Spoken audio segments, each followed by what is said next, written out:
We all have a lot of questions about what happened, the biggest one being this idea that this is a tentative agreement. It still has to be approved by the union members themselves. Do you get the sense that they will, in fact, sign off on these terms? I think it does have a lot of support as it goes out to members. Remember, this is a deal with hard-fought wins for the workers, and one that the railroads were able, after moving quite a bit, to agree to. And it's a deal that enjoys the support of the administration after the president himself got involved, urging the parties to reach a deal, to do the moving that it took to find that deal space. So I do think as the next few weeks play out and it goes to the members, it's going to have a lot of momentum and a lot of propulsion to get through and to get finalized.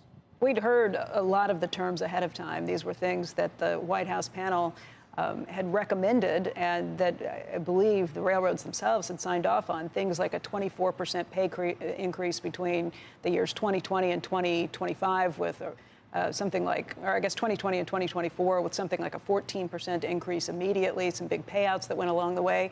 But we'd also heard that some of the union membership was not okay with that. They wanted more paid sick days, more flexibility, more relief from the precision railroading that's out there. What were the specifics that kind of pushed this over the end goal? That's right. They came in with a big pay increase over the full life of the contract. It comes to a 24% increase through that, I believe, 5-year stretch. But the issue that was still, or one of the key issues that was still outstanding, had to do with quality of life. Remember, for these railroad workers, it's very, very different than how it is for, if you work in an office. They'll be on call for several days at a time, and sometimes can't get even unpaid, let alone paid time off. If, for example, they need a medical appointment or something like that, they can't actually do that without incurring a penalty because of the way the attendance policies work in an industry that has now really reduced the number of workers to a level that it's not very resilient if anybody's unavailable for a day. So these issues, I think, became a real point of contention, a real concern for members and for the unions. And they were able at the table to win new accommodations on that, new ways to be able to get paid and unpaid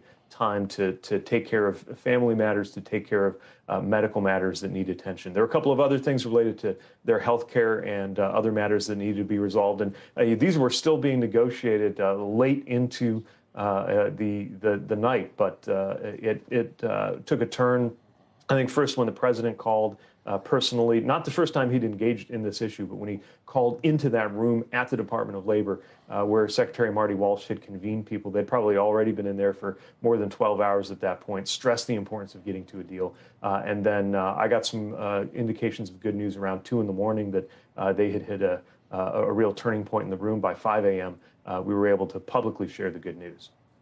Mr. Secretary, that was good news, obviously, and we're all, worrying about inflation, and we got some data points this week that were a little bit shocking, and there's a lot of discussion about that ceremony on Tuesday. And while you were listening and watching what was going on, was it clear to you at the time that that was a mistake, that to be popping champagne corks about conquering inflation on a day when the stock market at that very moment was down almost 1,300 points, over 1,200 points, after another really horrific inflation report? Did you say to yourself at that time, what are we doing? This looks really bad. No, and I'll tell you why. There are dynamics, reports, and stock market movements, sometimes big ones like we saw earlier this week, that happen over the course of a day. But the consequences of this legislation, the benefits of this legislation, are going to serve us well for the rest of our lifetimes.